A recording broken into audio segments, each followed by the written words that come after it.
Palm Sunday has me thinking about parades. Humanity has a long history of parades. Even as far back as the cavemen and women, they would have parades of a sort when they came back into their camps, triumphantly carrying the game they killed. They know because they've seen cave carvings with that depicted on it. There's all kinds of reasons that we have parades. Think about all the religious festivals with processions that look a lot like parades across all different religions. Think about military exercises, showing off troops and weapons as a sign of strength. Or another kind of military parade might be parading captives and loot in a victory march back to their homes. There's something about occasions, big occasions, that make us as humans want to parade around doing things, which is really kind of ridiculous if you think about it. And thinking about parades led me to think about an iconic parade tradition in the United States, which is a ticker tape parade in New York City. Ticker tape parades, you've probably seen them on TV in old or more recent footage. They follow New York City's famous Broadway, which in itself, incidentally, follows an ancient indigenous American path, starting at the very tip of Manhattan where it juts out into the Hudson River. It's now called Battery Park. And it goes up Broadway, past Wall Street, through the financial district. It's just a few blocks east of the World Trade Center, to put it in perspective, and it ends at the Civic Center in New York City, these iconic ticker tape parades. With tall buildings on either side of the street, it's the perfect place to throw ticker tape, or nowadays it's just paper confetti. Ticker tape, incidentally, is what they use is these little strips of paper that came out of the machines that told the numbers in the Wall Street. I don't know the right words for it. I'm not a Wall Street person. But it would come out in these long strips, and it was called ticker tape. And that's what they would throw in ticker tape parades. So one of the biggest ticker tape parades ever, attracted 7 million people, was thrown in honor of General Douglas MacArthur in 1951. Douglas MacArthur was a World War II hero who'd been instrumental in winning the war against Japan in the Pacific. And then he went on as a politician and a diplomat to help rebuild Japan's economy. And this is his ticker tape parade. I'm going to show you a video of it in just a minute. There's a couple of things I want you to note about this ticker tape parade. First of all, an ad pops up in the parade. Even our church has an online presence that's robust enough for the interwebs to get us perfectly. It's an ad for Kids Food Basket. They've got our number. We just did a food drive for Kids Basket a couple weeks ago. Also, the narrator of this video talks really fast, and he makes 2 jokes that you might not get. One has to do with people throwing phone books out the windows before tearing them up and saying the police don't like that. The other one has to do with the workers forgetting to take paper weights out of their waste baskets before they dump their paper and hitting someone on the head, and that person immediately loses interest in the parade or something like that. So those 2 things. And the third thing, I want you to put yourself in the mindset of thinking about what might this ticker tape parade in honor of General Douglas MacArthur, what might it have in common with Jesus' triumphal entry into Jerusalem, which was another sort of parade. So let's watch.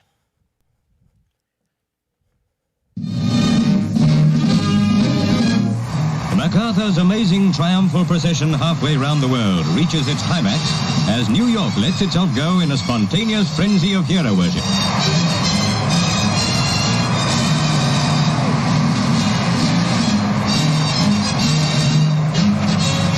I love it, says Mrs. MacArthur, discussing the city's amazing welcome through the streets, now swollen with 4 million visitors from out of town.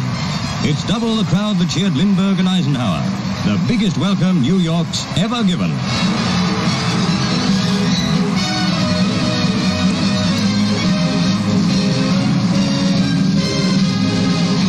It's a mystery where they find all the paper. Apart from telephone directories, which thoughtful people tear up before throwing, the cops are a bit fussy about that. But down it showers from the heights as soon as the procession comes into sight. From the tallest skyscrapers, typists empty the waste paper baskets. Somebody left a paperweight in one, and a spectator temporarily lost further interest.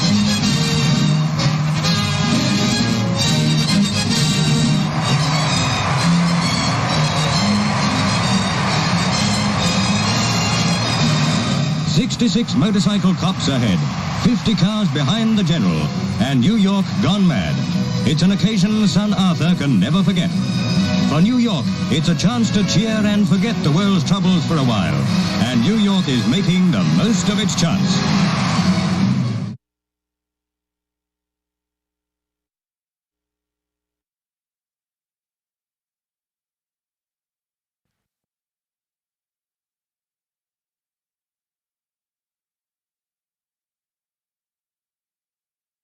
At the beginning, they actually said MacArthur's triumphal entry back into New York. So we have sort of a ticker tape parade cultural script. It maybe is actually a general cultural script for parades. It's a thing that we all do. We all know that when you go to the parade, you stand on either side. And for a ticker tape parade, they throw the paper out of the windows. There's like a script, a cultural script that nobody actually tells us. We just pick up on somehow in life.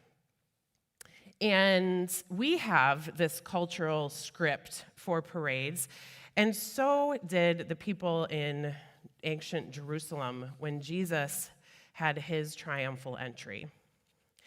And Jesus was deliberately setting the scene according to their cultural script for what they called an enthronement procession. Enthronement. This was their ritual for what they did to welcome a new king. And Jesus was deliberately setting the scene according to that script. But there's a twist, as usual, with Jesus. So let's read this one version of this story. The version we're going to read from today is Luke chapter 19. There are 4 versions of this story written by the 4 different gospel writers, and we cycle through those different versions of the story in our lectionary calendar. So this year, it's Luke chapter 19, starting at verse 28. After he had said this, so Jesus had just finished giving a teaching having to do with kings, no less. After he had said this, he went on ahead, going up to Jerusalem. When he'd come near Bethpage and Bethany at the place called the Mount of Olives, he sent 2 of the disciples, saying, "Go into the village ahead of you, and as you enter it, you will find there a colt that has never been ridden. Untie it and bring it here. If anyone asks you, 'Why are you untying it?' just say this, 'The Lord needs it.'" So Jesus is very much in charge in this scene. And he sets the scene, as I said, very intentionally. Probably not like Douglas MacArthur. Oh, it was probably Douglas MacArthur's staff, actually. But they both know what kind of scene they want to set. And I imagine the disciples going into the village, kind of like the Secret Service going around, and maybe "the Lord needs it" is a secret password that Jesus had set up with the owner of the colt. Like when they say, "Why are you untying the colt?" you say, "The Lord needs it," and then they'll know that it's you. Well, MacArthur wanted to look like a war hero, probably because he'd just been fired by President Truman, essentially for insubordination. So he wanted to go out looking a certain way. He didn't want to go out looking like someone who'd been fired. He wanted to go out looking like a war hero. And Jesus wanted to look like a king. Jesus wanted to look like a king. So he rides into Jerusalem on the cultural script of an enthronement parade, sort of. Let's keep reading. This is verse 32. So those who were sent departed and found it as he had told them. As they were untying the colt, its owners asked them, "Why are you untying the colt?" And they said, "The Lord needs it." Then they brought it to Jesus, and after throwing their cloaks on the colt, they set Jesus on it. They set Jesus on it. It's an interesting way to say it. Jesus was somehow passive in this. That would be awkward. But did you catch that little detail in the earlier verse where Jesus specifically tells them that it is a colt that's never been ridden? A colt that's never been ridden. It's an adolescent donkey that has never been ridden. And this is what Jesus is going to ride into Jerusalem on his triumphant entry. Julie, as someone who rides animals, would this be a good idea?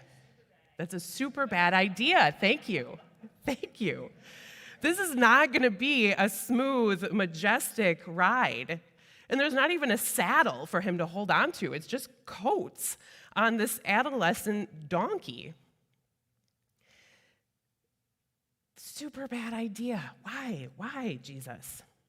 So other versions of the story is where we find the people picking up the palm branches off the ground and off the trees and waving them, and they put their coats on the ground too to kind of pave the way down this parade. Why palm branches? The same reason that the workers in the financial district threw the paper. It's just what's available to them to add to the celebration. So let's keep reading at verse 36.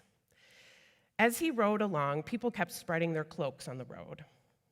As he was now approaching the path down from the Mount of Olives, the whole multitude of the disciples began to praise God joyfully with a loud voice for all the deeds of power that they had seen. And this continues directly in that script of the enthronement parade from Psalm 118. Blessed is the King who comes in the name of the Lord, except they change that verse. It's blessed is the one who comes in the name of the Lord. But the people here are shouting, making it real in this very moment. Blessed is the King who comes in the name of the Lord. Peace in heaven and glory in the highest heaven. Some of the Pharisees in the crowd said to him, "Teacher, order your disciples to stop." And he answered, "I tell you, if these were silent, the stones would cry out." So the scene is very orchestrated, but these words are spontaneous that come out of them. They're spontaneous words from their worship services, from Psalm 118 in this enthronement psalm. And the Jewish leaders hear this and they freak out because they know that the Roman rulers are not going to look kindly on them enthroning a Jewish king. This is insubordination for sure. And the Romans would not have it. The Pharisees want to keep peace with the Romans, and they say, "Jesus, tell your disciples to stop this." Of course, Jesus will not tell them, or cannot stop them. He says, if these stones were silent, if these people were silent, the stones would cry out. There's something cosmic happening here that affects everything down to the dirt and the molecules in the rocks. Something cosmic is shifting. We'll see it in the crucifixion as well, when the earth quakes and the sun goes dark. If these were silent, the earth itself would cry out. Do you remember the analogy of the harp that I've used a couple of times? Where in the harp, each string is individual. But when you pluck one of the strings, the other strings all vibrate in their unique frequencies. Jesus is plucking on a string that affects the whole cosmos.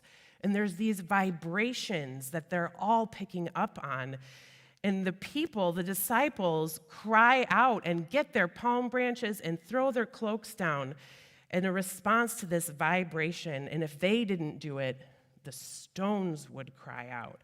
The immovable, unshakable, unbreakable stones themselves are impacted by what Jesus is bringing about. Such is the charged energy of this scene. Blessed is the King, they shout, who comes in the name of the Lord, peace in heaven and glory in the highest heaven. Well, they're not wrong in these words. Jesus is, in fact, the King, and that's what he's going for, partly, in this entry into Jerusalem. And he, of course, does come to bring peace, and the heavens are certainly involved. But as a New Testament scholar named Emerson Powery points out, Jesus is not who they think he is. And their sign was the adolescent donkey who's never been ridden. Well, they've had lots of signs along the way that Jesus is not who they think he is. The sign showed when he didn't condemn the woman caught in sin. The sign showed when he walked on water. The sign that he was a different kind of king showed when he invited children to come to him, when he fed the crowds with 5 loaves and 2 fishes, but they missed those signs too. They wanted a king on a war horse, but they got a king on an adolescent donkey who'd never been ridden. But they don't seem to notice. They don't seem to notice. They miss this ridiculous donkey scene. They miss it. It's like they have such a script in their head of who Jesus is and what Jesus is doing that they don't even see that he's not riding a war horse. So powerful are their ideas of who Jesus is that they don't even see this ridiculous donkey. Riding on a colt like that should have been as startling as if MacArthur had borrowed someone's beat-up old jalopy and driven it down Broadway himself, and it broke down along the way. Oh, and instead of the police motorcycles in the cars, his motorcade would have been like toddlers on bikes with their bedraggled parents running along beside him. This is not the show of power that they expected, but they didn't even notice because their ideas of what salvation would mean were so powerfully ingrained in their preconceived notions. This is not a king on a war horse. They could not accept that this was a king who would let himself be killed. That this is a king who would be betrayed by his best friend, who would let his heart be broken, who would let people hurt him and humiliate him. This is not the king on the war horse, but they could not accept that. This is the king who will love his neighbors on the crosses next to him, who won't decry what is done to him, won't condemn the people who are doing it, but who will forgive. They could not see this ridiculous donkey. They just saw the war horse. They couldn't see that this is the kind of king who would have a quiet resurrection from the dead on the sunrise of the 3rd day. They couldn't see that this ridiculousness, this terrible idea of riding an untrained adolescent donkey, that this is the way of salvation. That salvation comes not with crushing violence, with even more powerful violence, but by ending the cycle of violence with love. That salvation comes by taking all of the evil and violence that is done to him and absorbing it, and turning all of that evil, our evil, not into rage, not into vengeance, but into new life. Whole life, shalom for everyone who will receive it. They just couldn't see it, even though it was there before them. So here's the question I'll end with today, before we transition to our palms and communion. What do you see Jesus riding? He's there before us in all his glory on this terrible idea of a donkey. And you probably see him, I see him, riding something else. It's not a war horse for me, but it might be that salvation looks like having a secure financial picture. It might be for me sometimes the idea that salvation looks like having my house look a certain way or having my kids act a certain way. Those are the things that I see as salvation, that I fool myself into thinking this is what the good life looks like. And I don't see the terrible donkey.